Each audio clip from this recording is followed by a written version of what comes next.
su-aasha xigta waxay leedahay salaada rugni ka mid ah haddaan ka tago goormaan la iman karaa iyo gabar ninkeedii furay haddana ku noqday markhaati la'aan ma sax baa mise waa khalad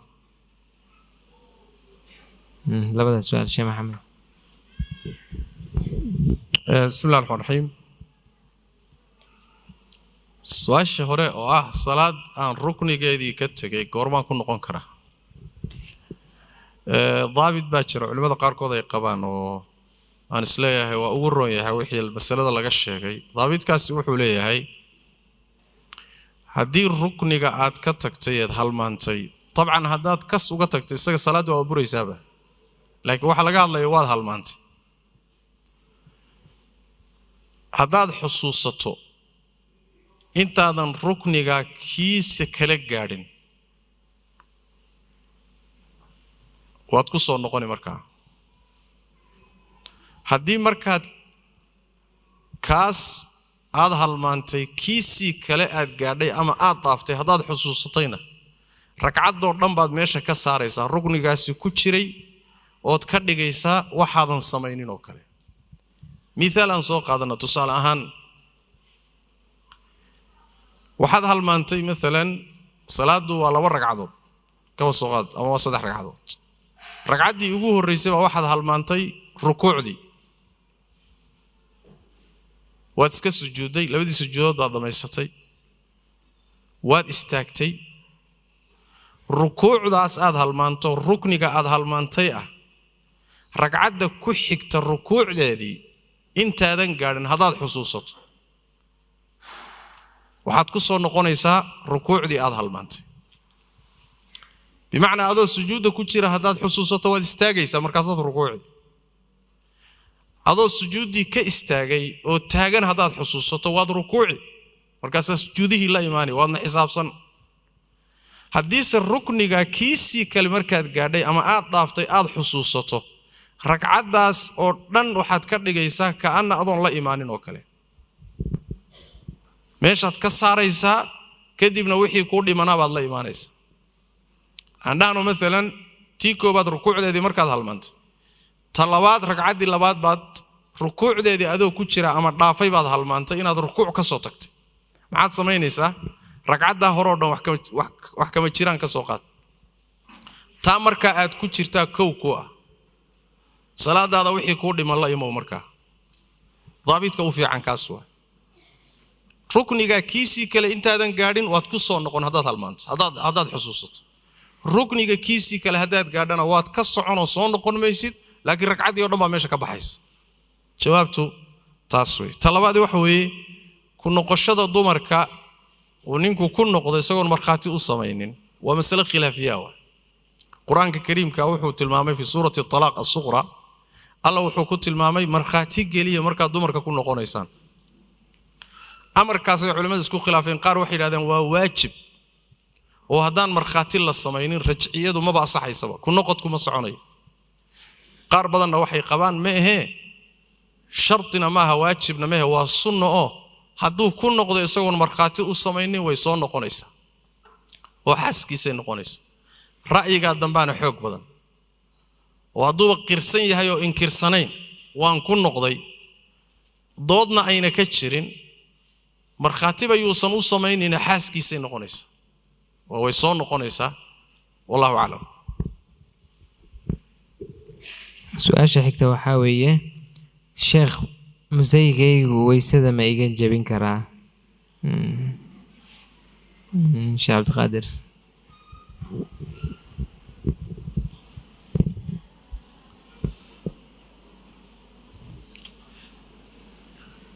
masaladu mu'tamar walba waa la isweydiiyaa waxaan u malaynayaa maqooladii hore ee mu'tamarkaa joogtay baan joogin oo kuwo kaloo cusub baa yimaada masaladu waxay ka farcamaysaa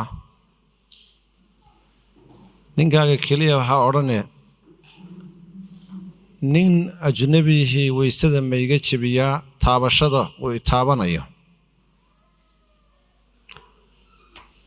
waa masalo khilaafiya oo culimmadu ay isku khilaafeen lamsiga ma waxaa lagu xambaarayaa qur-aanka lagu tilmaamay taabasho gacanta mise waxaa lagu xambaarayaa taabashada in looga jeedo galmo iyo jimaac fahankii saxaabada ridwaanullaahi calayhim iyo fahankii a'immadu way ku kala tageen markay iskhilaafeen waxaa loo noqonayaa aayadda oo fasiraya axaadiista nebiga salawaatullaahi wasalaamu calayhi dhaqankii nebi maxamed marka la eego caaisha waxay leedahay nebi maxamed wuxuu dhunkaday haweenkiisa mid ka muduu dhunkaday mana weysaysan haddee taabasho iyo dhunkashadkeebaa xeel dheer dhunkashada xeel dheer caaisha waxay leedahay nebiga oo ku tukanaya masaajidka ku tukanaya habeenada ka mid a ayaa waxay u malaysay inuu guryihiisii kala aaday kadibna nebigoo tukanayay cirbihiisii taabatay mar kale saxiixaynka sida ku sugan nebiga hortiisay ku tukanaysay rasuulku markuu is yidhaahdo sujuud lugaheeda waxay yaaleen nebiga salawaatullahi wasalaamu caleyh meeshuu ku sujuudi lahaa marka wuu qandhuufanayay nebigu markaasaan lugaha ka laabayay bay tiri xadiista iyo adilada marka la eego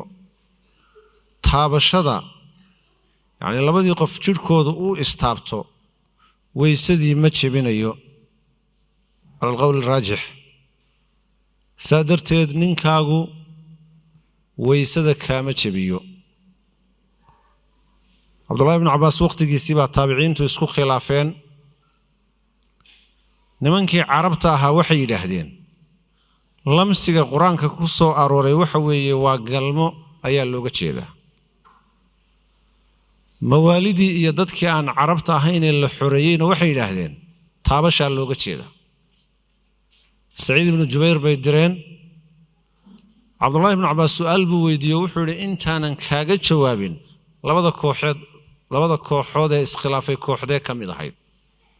wuxuu yidhi mawaalidan ka mid ahaa iyo qolada le lamsigu taabashaa looga jeedaa cabdullaahi ibnu cabbaas wuxuu yidhi ghuliba fariiqu lmawaali waa la jebiyey kooxdii mawaalida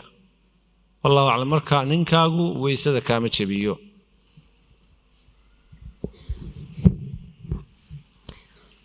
su-aasha xigta waxay leedahay gabadhan ingiriis bay kusoo qortay sheekh waxaan rabaa inaad ii sheegto waxaan rabaa sheekh inaad ii sheegto daliil ama qur'aan ah ama xadiid ah kaasoo ku saabsan gudniinka sunniga waxa lagu magacaabo sheekh maxamed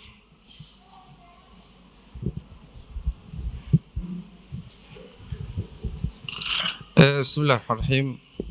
ومسألة مهمة وهي أن سيقوني الله سارنها ولا حوك سدا كنين كدمر كوحو النقضي سوق يا مشروع لقى شقيستو والرجل الدمر فربضان بحوله كسوقاته قاربا بكته الشريبة حوله بدن كوهلي waxaan jeclahay bil ikhtisaar inaan ilaahdo gudniinka ama rag ha noqdo ama dumar ha noqde waa sunnatul anbiyaa rusushu ilaahay soo diray dariiqoodii waa nabigu markuu tilmaamayay sallallahu alayhi wasallam sunanul fitra waxyaalaha usuusha qiimaha badan ee la soo kala gaadhay waxaa ka mid ah gudniinka lama kala qaadin rag iyo dumar waxaa ka mid ah xadiidka fi saxiix muslim iyo keyrkii ku yimid ida iltaqa alkhitaanaani faqad wajaba alghusl labada xubnood ee la guday markay istaabtaan oo isgaadhaan qabaysku waa waajibay buu nabigu sallallahu alayhi wasallam daahirka xadiidku waxa weeye inay labada xubnoodba gudan yihiin maalin dhaweyd gabadh baa la ii sheegay idaacaddan Star FM ka hadlaysay waan raadiyey magaceedii markii dambe oo ka hadlaysay gudniinka dumarka oo leh xataa gudniinka sunniga ah waa xaaraan axaadiistii nabigana ku tumatay si aan caadi ahayn طبعا waxba u yara baxsana oo waxbay yara fahmaysay laakiin waxbay lugta ku walaaqday qoliyihii idaacadda waxaan ku yiri sawdkeedii ma ii heli kartaanoo way ka cudur daarteen waxyaalaha ay ku ciyaartay waxaa ka mid ah xadiiskan hadda idha iltaqa alkhitaanani faqad wajaba alghuslu waxay tiri baabu taqliib baa la yidhaahdaayo cumarayn iyo qamarayn iyo halkaasay martay waa war khaldan waay waa war daahirka xadiiska garab marsan waay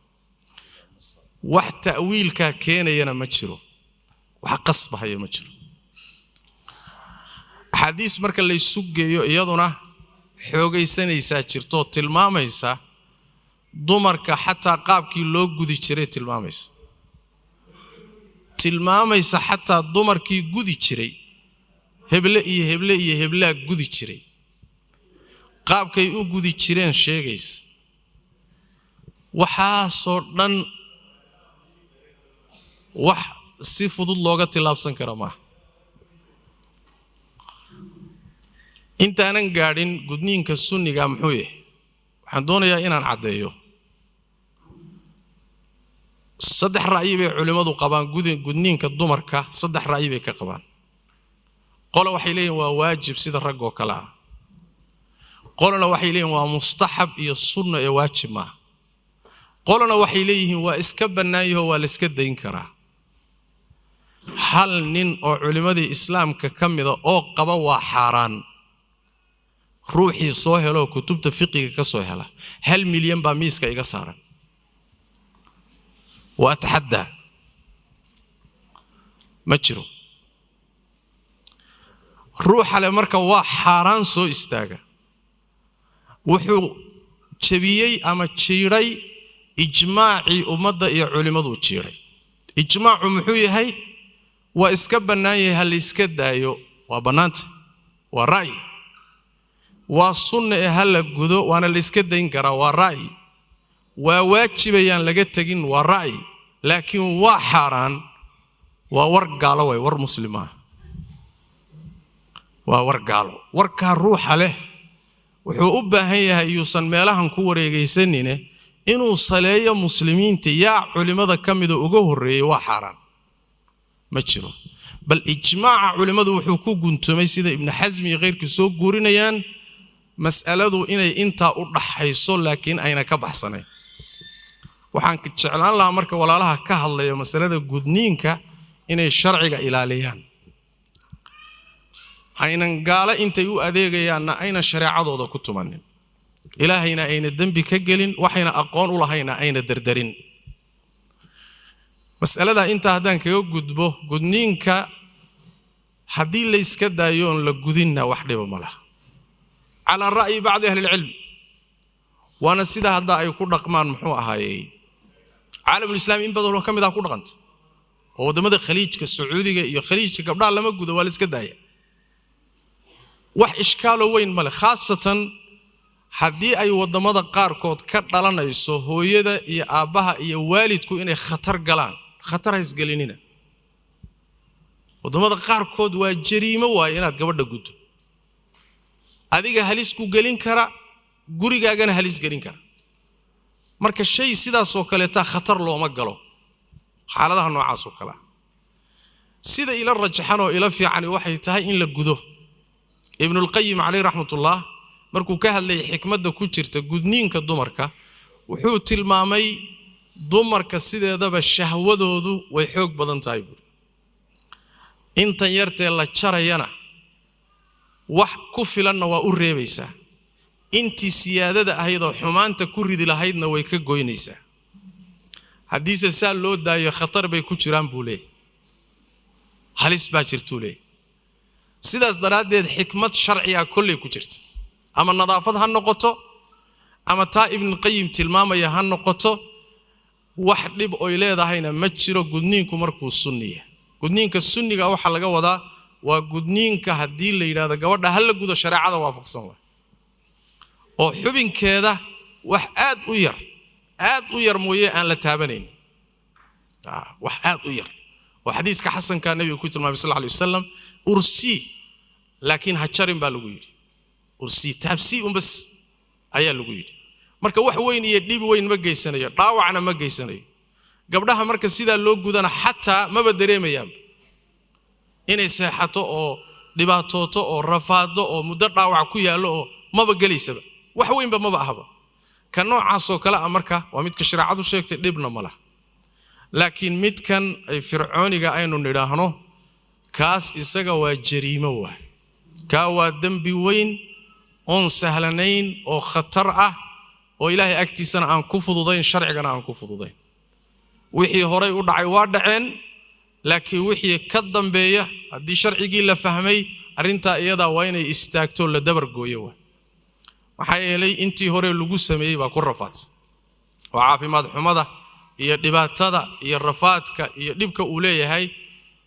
muxuu ahaay waa mas'ala iska cad waa taa marka dagaalka lagu la jiro iyo la dagaalankiisa qayb baan ka nahay shariicada ugu horeysa wax la dagaalamay laakiin tan kale loogu hoos dhuumanayo ee la gaarsiinayo heer waa xaraan la gaarsiinayo taa waxaan leenahay cagta dhiga yani waxa la yiraahdaa man takallama fi ghayri fanni ata bil ajaib yani wuxuu garanaynin ninka galay ajaib buu la yimaada dubar aan shariicada waxba ka aqoonin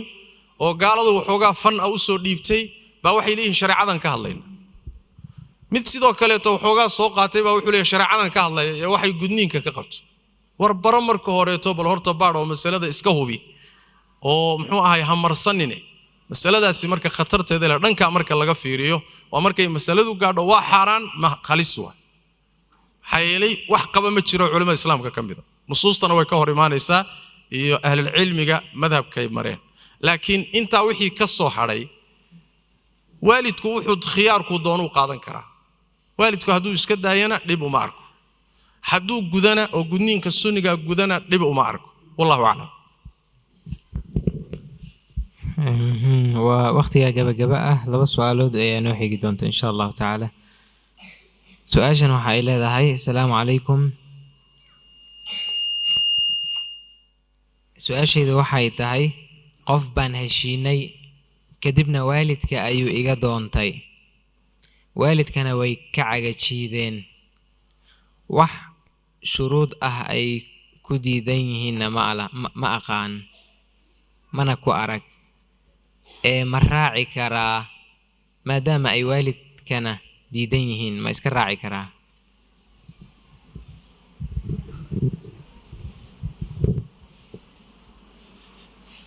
waalidka waxaa laga doonayaa marka hore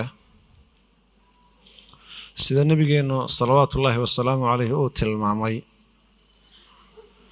hadduu idin yimaado ruux aad diintiisa iyo akhlaaqdiisa raalli ku tihiin u guuriya baa rasuulku yidhi salawaatullaahi wasalaamu calayhi gabdhihiinna u guuriya haddaad u guurin weydaan fasaad weyn baa dhacaya waalidku marka waa inuu ilaaliyaa halbeega iyo miisaanka uu wax ku qiimeynayana uu ka dhigaa akhlaaqda iyo diinta qofkaasi ma dhaqi karaa gabadhaas akhlaaqdiisa iyo diintiisu ma wanaagsan tahay intaa hadduu waalidku qiimeeyo asbaab sharciga uu ugu diidi karaana aanay jirin waalidka waxaa laga rabaa inaanu diidin haddiise waalidku uu diido asbaab hadda sharci oo muuqato oo uu diidayna aanay jirin ha la baxsan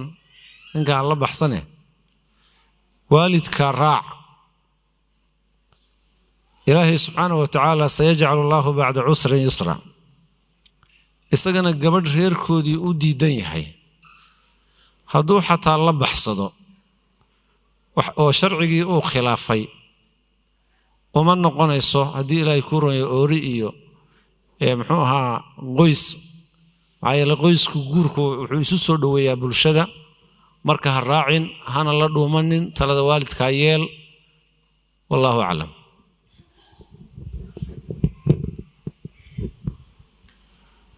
su-aasha xigta waxay leedahay sheekh hadda ka hor gabadh walaashay ah ayaa nin meher xaday kadibna way inkirtay waxayna guursatay nin kale ma dembi baa diintu maxay ka qabtaan bay ka wadaa hadda ka hor gabadh walaashay ah ayaa nin meher xaday kadibna way inkirtay way inkirtay kadibna waxay iska guursatay nin kale ma dembi baa arrintaas bismillahi raxmaan raxiim meher xadku ama guurka qarsoon wax jira maaha inuusan jirinna idinkaaba sheegayba waa xatooyaad ku tilmaantay oo xatooyadu ma waxbay xalaalaysaa yaa hadaad xoolo xaddo ma xalaal bay kuu noqone may xatooyo wax ma xalaalayso sidaas daraadteed xatooyo waa xatooyo hadday xoolo gasho iyo hadday gabadh gasho guur gashaba xatooyo waa xatooyo guurka xatooyada ah ee nikaaxu sirri culimmadu u yaqaanaan sheekhulislaam ibnu taymiya wuxuu leeyahay nikaaxu sirri baatilun bilaa khilaaf guurka qarsoon wax ka jira ma leh layskumana khilaafsana marka khudbasireed iyo waxani laalaabkani wax jira ma aha xalaalna lalama dhuunto lama qarqarsado midna inaan kala saaro waa laga maarmaanoo mid bay ku khaldan Soomaalidu guurka la leeyahay khudbasireedka ee tuugaysiga ah ee aan banaanayn guntamaynin waa midka laga qarsado gabadha ehelkeeda laga qarsado waligii guurin lahaa markii laga qarsado waxba kama jiro haddiise laakiin gabadha weligeeda laga guursado markhaatiyana loo sameeyo laakiin maslaxa mucaayana ay ku heshiiyaan yaynaan banaanka geynin ayagu maslaxada ilaashanayaan marka waa guur sax laana markhaatiyadiina waa haystaa dadkeediina waa laga guursaday arkaantiisii waa haystaa ka marka looma yaqaano khudbasiro looma yaqaan ka waa ka gadisan ka khudbasirada waa ka lagala dhuunanayo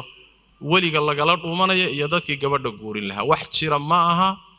guur saxana ma aha hadday gabadhu sidaas samaysay kadibna ay inkirtay oo nin kale guursatayna xataa hadday qiratayba nin kale guursan kartay hadday inkirtay nin kale guursatayna way xili kartaa laakiin waxaan rajaynayaa inaysan mar labaad aynan xatooyada ku noqonin laana mushkiladu haddaad barato oo kan xad haddana kan xad gacan muxuu ahay maxay dhihi jireen yacni gacan wax qaad baratay haddii la jaro xataa gumudkaa dhaqdhaqaaqay dhahan waxaan marba haddaad barataba lagaa kari maayo haddana mid kale adoo xadahayo maa lagu arka sidaas daraaddeed gabdhaha muslimaadka waxaan dhihi lahaa guurku wax sahlan maaha ka fiirsada wax qarsoon ayaan laydinku sirin ninka ku qarsaday ee ku tuugaystay nin dhaqankaa raba maaha masalada ogaada waa nin doonaya habeenay inuu kula seexdo ama kugu dangaadho wabillahi tawfiiq ka danaysto laakiin ninka dhaqashada ka raba geedkaad soo fuul tirahdaba oo soo fuuli maxay dhibay ku haysaa aabahay ama adeerkay soo weydiisana tiraahdo hadduu nin wax rabay sooma marka masaladaas way inugu badan tahay in laga iska ilaaliyo oo la iska jiro way wallahu a'lam hal qodob baan ku dari lahaan ka halmaamay hadday guurkan dambe markay guursanayso hadday ninkii hore is arkeen waa inay ka cidda tirsato wax ninkii hore hadday is arkeen oo guurkii qarsoona ay isku arkeen intaynan kan dambe guursanin waa inay ka cidda tirsato oo saddex dhiig ay marto saddex caada inay soo marto waa saddex caada markay soo marto kadib bay nin kale guursan karta laakiin iskama guursan karto marka maxaa yeelay waxba isku qasmayo marka wallahu a'lam waan bal soo gabagabaynaynaa hal su'aal ayaan ku darnaa su-aasha waxay leedahay ninkaygu wuxuu cunaa qaadka wuxuuna dhahaa waan dayn doonaa mana daynahayo. La joogitaankiisa diinteennu maxay ka qabtaa inaan sii wada joogno sii wada noolaano diintu maxay ka qabtaa Sheekh Cabdiqaadir? qaadku inuu xun yahay saa'iladu iyadaaba sheegtay inuu dhibsanaysa. haddii aanu salaadii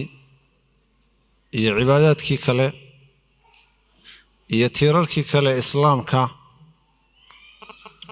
dhaawac aanu u geysanayn salaada uu tukado, kolay nin qaad cunayaa salaadiisu galabgalab bay noqonaysaa. salaadii uu tukanayo furitaanka waxba ha ku degdegin, laakiin u naseexee. qaadkan madaradiisa iyo dhibtiisa isna wuu dareemi, adiguna dareensii. haddii naseexadaas iyo waanadaas markaad waaniso, istimraar iyo waaninna aad ku samayso, qaadkii uu ka joogi waayo ayna sababto marxaladda qaarkood, ragga qaarkood inay ilmahooda caanahooda iyo biilka ay haddii ilaahay kuu ronyay u wadaan ay qaadka siiyaan, xataa mas-uuliyaddii ubadka iyo haweeneyda ka saarnayd ay lunto. marxaladda hadduu gaadho, haweeneydu xaq bay u leedahay inay madaxeeda weydiisato. haddii markaa uu fasixi waayana ehelkeeda iyo qaraabadeeda ka fasaxaya. wallahu aclam. wax yar baan ku dari lahaa sheekha intuu sheegay waxay tahay qaadka uu cunayo ha ugu kaalmayna, gacan ha ku siin. maxaan ka wadaa? hadduu gurigaaga qaadka ku cunayo, gogosha uu qaadka ku cunayo ha u dhigin. shaaha uu qaadka ku rugayana ha u soo karin, ha ku caawinin. bimacnaa waxaa kala gedisan wuxuu isagu wato iyo inaad adiga gacan ku siiso khaladku galayay. walaa tacaawanuu cala alithmi waalcudwaan, dembiga iyo xadgudubka ha isugu kaalmaynina. shaahiisii iyo qadadiisii iyo gobashiisii kale iyo howlihiisii kale waa kugu leeya, u diyaari. laakiin mid khaas ahoo qaadka loogu talagalay oo special ah, kaa iyada gacan ha ka geysanin. wallahu aclam. su-aashaan kusoo khatimayna waxay tahay gabadh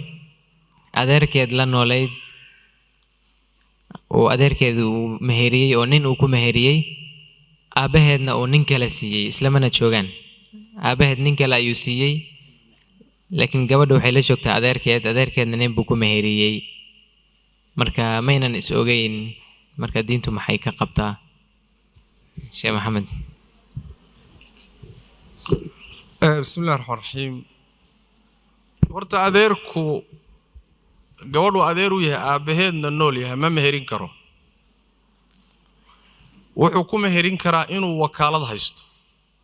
oo aabbay uu idmay oo yidhi gabadhii way kula joogtahay, haddii la soo doono guuri. hadduu idankaa isagoo haysta uu gabadha saa ku guuriyo, labada guur mid ka horeeyaa saxa. laanna kana wakiil buu ahaa, waa guurin karay. kaana waa asalkiioo wuu guurin karaa. hadday sidaa tahay labada guur mid ka horeeyaa sax ee hor dhacay. haddii adeerku isagoon wakiil ahayn oon idan haysanin uu gabadha guuriyey, aabbaheedna isagoon ka warhaynin uu guuriyey, guurka aabbaa sax ah, ka adeerkana waxba kama jiro. laanna wuxuusan lahayn buu ku tasarufay, xaq uusan lahayn buu ku tasarufay. iskaba dhaaf adeer, iska dhaafe walaal baan ku tasarufi karin oo awow baan ku tasarufi karin. aabba intuu joogo gabadhiisa looma gacan dhaafi karo, allahuma inuu isagu idmo oo u fasaxa mooyaan. sidaas daraaddeed guurka aabbaa saxa hadduusan adeerku fasax iyo idan haysanin. wallahu aclam. marka waqtigii oo cidhiidhiya awgiis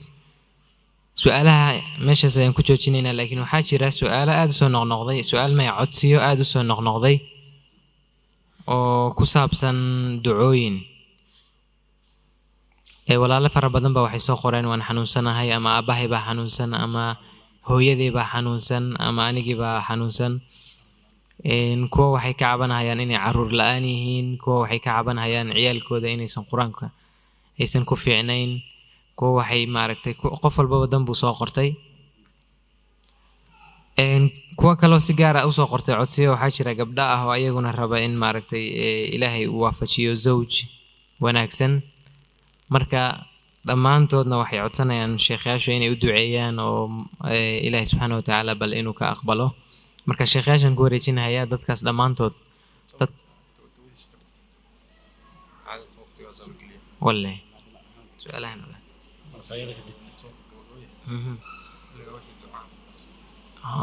bas marka insha allahu tacaala marka waxaan u dibdhigan doonaa markaan gabagabaynayna mu'tamarka wixii ducooyin ah marka ayaan insha allahu tacaala gudageli doonaa marka intaa waxaa inoogu eg su'aalihii oo waqti badan ku qaadanay waqtigii salaada ayaan hayo marka insha allahu tacaala waad fadhinaysaan intay sheekhayaasha ka baxayaan kadib markay sheekhayaasha baxaan waad soo tukanaysaan meesha ayaad ka soo qadaynaysaan si degdeg ah kadibna waa la soo laabanayaa marka sheekhayaashana ilaahay waxaan ka baryaynaa inuu maaragtay ajir iyo xasanaad ka siiyo fadhiga ay fadhiyeen iyo su'aalihii fara badnaa ay ka jawaabeen ilaahay subxaanahu wa tacaala waxaan ka baryaynaa inuu miisaankooda xasanaadka uu ku buuxiyo وصلى الله وسلم على نبينا محمد